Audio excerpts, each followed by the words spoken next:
In the opulent lobby of the Voss Tower, where crystal chandeliers cast a golden glow over marble floors and the air hummed with the quiet efficiency of the ultra-wealthy, a single gesture shattered a billionaire's world.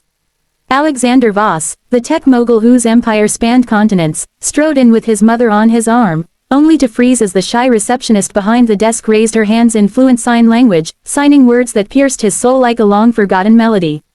Alexander Voss was a name synonymous with power. At 42, he'd built Voss Tech from a garage startup into a trillion-dollar behemoth, revolutionizing AI and cloud computing. His days were a blur of board meetings, private jets, and billion-dollar deals. But beneath the tailored suits and steely gaze lay a man haunted by the ghosts of neglect. His mother, Margaret Voss, had raised him single-handedly after his father's early death from a factory accident. Deaf since birth, Margaret had communicated love through her hands, teaching Alexander sign language as a child. Yet, as his success soared, those lessons faded. He hired interpreters for her, sent lavish gifts from afar, but rarely visited. Business first, he'd tell himself, burying the guilt under spreadsheets and stock tickers. That fateful afternoon, Alexander had flown Margaret in from her quiet suburban home in upstate New York for a rare weekend in the city. It was meant to be a gesture, a penthouse suite at his flagship hotel atop Voss Tower, complete with spa treatments and a private dinner. But as they approached the reception desk, Margaret's eyes lit up at something Alexander hadn't noticed, the young woman behind it. Emily Harper was the epitome of invisibility in a world of extravagance. At 28, she'd worked as a receptionist at Voss Tower for 2 years, her shyness a shield against the parade of demanding guests. With mousy brown hair tied back in a simple ponytail and glasses that magnified her wide, empathetic eyes, Emily blended into the background like wallpaper. Her voice was soft, often stumbling over words in conversations, but her heart was a wellspring of quiet strength. Sign language, that was her secret weapon, learned painstakingly after her younger brother, Tommy, lost his hearing in a childhood illness. Tommy had passed away 5 years ago from complications, leaving Emily with a void she filled by volunteering at a local deaf community center. It was her way of keeping him alive, through every fluid motion of her hands. As Alexander and Margaret neared the desk, Emily's trained eye caught the subtle signs. Margaret's hearing aids were absent, and her posture screamed familiarity with silence. Without thinking, Emily stepped out from behind the counter, her usual timidity melting away. She signed a warm greeting, "Welcome. I'm Emily. How can I help you today?" It was basic, polite, but Margaret's face transformed. A smile bloomed, genuine and radiant, as if she'd been seen for the first in ages. Alexander halted mid-stride, his phone slipping from his hand. He hadn't signed to his mother in years, interpreters handled that. But here was this stranger, this unassuming receptionist, bridging the gap he'd long ignored. Margaret signed back eagerly, "Thank you, dear. It's been so long since someone greeted me directly. My son here, he's too busy for old habits." Emily glanced at Alexander, her cheeks flushing under his intense stare. She signed to Margaret while speaking aloud for his benefit, a habit from her days with Tommy. "Your son must be proud of you. You raised a man who built all this." But then, as Margaret's hands flew in response, Emily's expression softened further. Margaret signed a story, a poignant one about Alexander as a boy, how he'd promised to conquer the world, so she never had to worry again. But now, Margaret signed, her eyes misting, "He conquers everything except his own heart. He forgets the language of love we shared." Emily translated it verbatim, her voice steady despite the lump in her throat. Alexander stood there, the billionaire reduced to a statue, his world tilting. What she said in sign language left him speechless. Not just the words, but the raw emotion behind them. It was as if Emily had unlocked a door he'd slammed shut, flooding him with memories of late-night sign language lessons by lamplight, his mother's laughter silent but felt in every vibration. "Excuse me," Alexander finally muttered, his voice hoarse. He guided Margaret to the elevator, but his mind raced. Who was this receptionist? How dare she expose his failings so casually? Yet, deep down, a spark ignited, gratitude mixed with shame. The next day, Alexander couldn't shake the encounter. He returned to the lobby under the pretense of checking on a reservation, but really, he sought Emily. She was there, head down, logging guest details. "Miss Harper," he said, reading her name tag. Emily looked up, startled, her hands fidgeting. "Mr. Voss, is everything all right with your mother's suite?" He cleared his throat, unaccustomed to vulnerability. "What you did yesterday, with the sign language. How did you know? Emily hesitated, her shyness creeping back.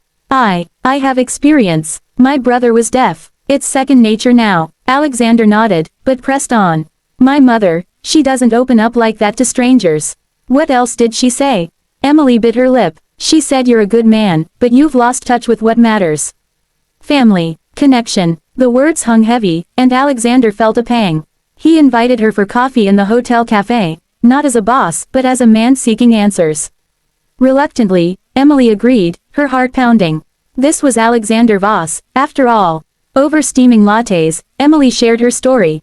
Tommy's illness had started when he was 8, a rare virus that stole his hearing overnight. Their parents, overwhelmed, had leaned on Emily to learn ASL with him. He was my best friend, she said, tears welling. We'd sign silly jokes under the table at dinner. But when he got sicker, I promised I'd never let silence isolate anyone again. Her voice cracked, but she continued. Your mother reminds me of him, strong, but craving real communication. Alexander listened, really listened, for the first time in years. He confessed his own burdens, the relentless pressure of success, the fear of failure that kept him working 18-hour days. I thought providing for her was enough. Mansions, caregivers, but I stopped signing. Stopped being her son. That conversation was the turning point. Alexander invited Emily to join them for dinner that evening, as an interpreter, he said, but really as a bridge. Emily, overcoming her introversion, accepted. In the penthouse, overlooking the city skyline, Margaret's eyes sparkled as Emily signed animatedly. They shared stories. Margaret about Alexander's childhood antics, like the time he invented a gadget to amplify her signing with lights. Emily about Tommy's love for stargazing, how they'd sign constellations on clear nights.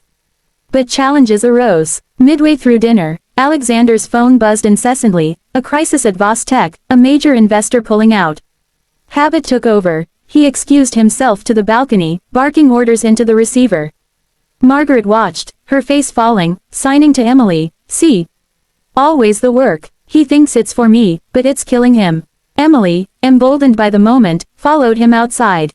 Mr. Voss, Alexander, your mother needs you, not your empire. Tommy taught me that time is the one thing you can't buy back. Alexander hung up the call. Stunned. You're right, but how do I change? I've built my life on this. Start small. Emily signed and spoke, demonstrating.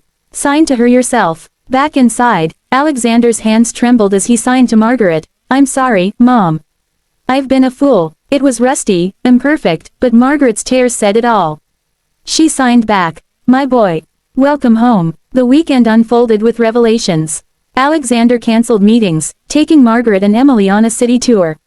They visited the deaf community center where Emily volunteered, and Alexander witnessed the isolation many faced, echoing his mother's life. Inspired, he pledged a donation to expand their programs, but more importantly, he relearned sign language basics with Emily's help.